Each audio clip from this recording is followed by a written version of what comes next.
שלום לכולם, אני נועם זיגדון והיום אני עושה סלמון בתנור עם חרדל ודבש. מתכון קל, טעים ופשוט. אז בואו נתחיל. מה יש לי פה? לקחתי פה נתח של סלמון, השריתי אותם במים וקצת מיץ לימון לאיזה 20 דקות, סחטתי והנחתי בתבנית.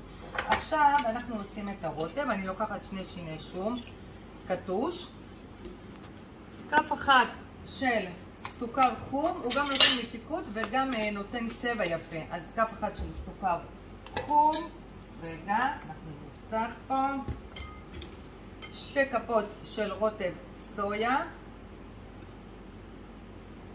כדאי לכם מאוד להשאיר את זה כמה דקות. פלפל שחור, אני מעדיפה את הגרוס לפי הטעם. יש לנו פה מלח, משהו כמו קצת פחות מחצי כף. אנחנו נשים רבע כוס של שמן זית.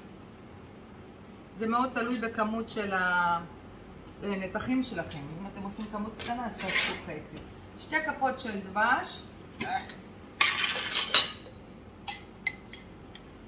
ככה, 1. יש לו מתיקות מעודנת, מאוד מאוד טעים.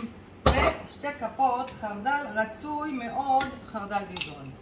אז יש לנו 1, 2, אתם יכולים גם לערבב גם וגם. ואת זה אנחנו נערבב טוב טוב לטרוף. שמנו מלח, דבש.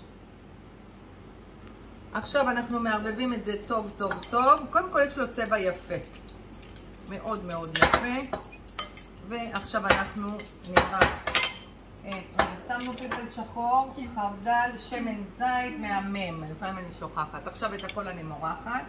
מעל, כמו שאמרתי, אם יש לכם אפשרות לשים את זה במקרר לחצי שעה, לספיגת טעמים, זה עדיף. זה הרבה יותר טעים. נמרח את זה, חיממתי תנור על 200 מעלות, בערך פלוס מינוס, תלוי בנתח שלכם, תכף אני נמרח את זה. זה משהו בסביבות הרבע שעה. אנחנו עופים את זה בתנור. זהו, אחרי שהוא ישב קצת ברוטב, אני מכניסה אותו לתנור. משהו כמו שאמרתי, רבע שעה. אז אחרי רבע שעה, ממש יש פה ריח טוב, הדג שלנו עסיסי. מה שנשאר, כי אחר כך זה מתקשה, אני קצת מרטיבה את הדג ברוטב. לפני הגשה אפשר לפזר פטרוזיליה קצוצה, אפשר בצל ירוק, וקיבלתם מנת דג בממש 2 דקות של עבודה.